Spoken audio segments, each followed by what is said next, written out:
The scriptures offer to mankind the most superior value base for life ever given. To attempt to build our political or economic order on any other supreme guideline is an exercise in futility at best and cruelty at worst. This quest to honor God's values, which are rooted in love, and to honor our neighbor stands as the foundation of what I choose to call kingdom economics. It's the economic construct of what the King himself says is the foundation stone of his emerging eternal kingdom. Honor God, honor one another. Ultimately, to profoundly honor someone else places us squarely in a pathway to agape love. Mankind should measure his political economic order by this standard, be it capitalism, socialism, or any other economic system set forth to demand our allegiance. Systems are built upon values, defined or undefined, and society needs the constructing of an economic system offering the greatest possibility for aligning itself with Christ's standards of love. To call God's political order by the name of any other current system is to miss the point entirely. It must transcend them all while recognizing the best within them, because God's kingdom and his economic values transcend them all.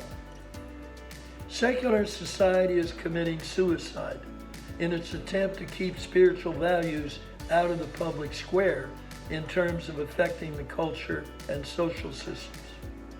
As secularism gains momentum, the cultures of the Western world are manifesting the results.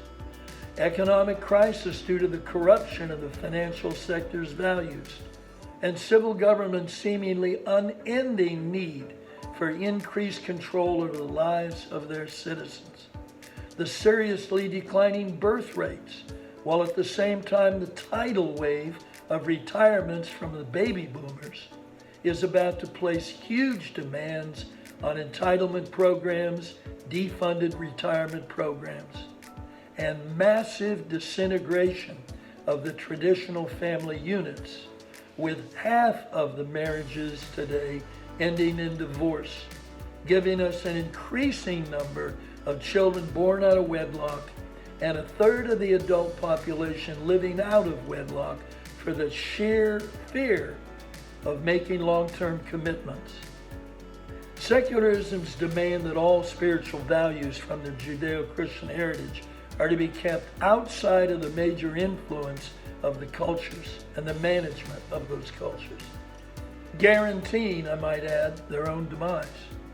However, beyond all these criticisms, much of the church has tacitly permitted this to happen, as they went quietly along, agreeing with the religion was only a private issue and one only to be carefully injected into the public discussions outside of their own church or religious circles.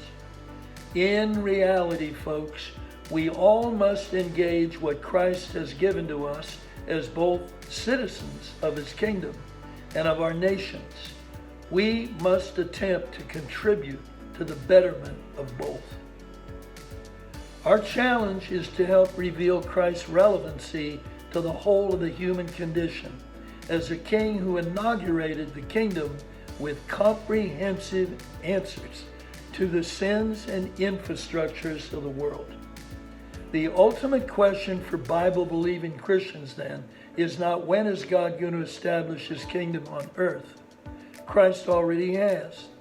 Neither is it the question of when he will return. Alive or dead, we'll all be caught up in that event.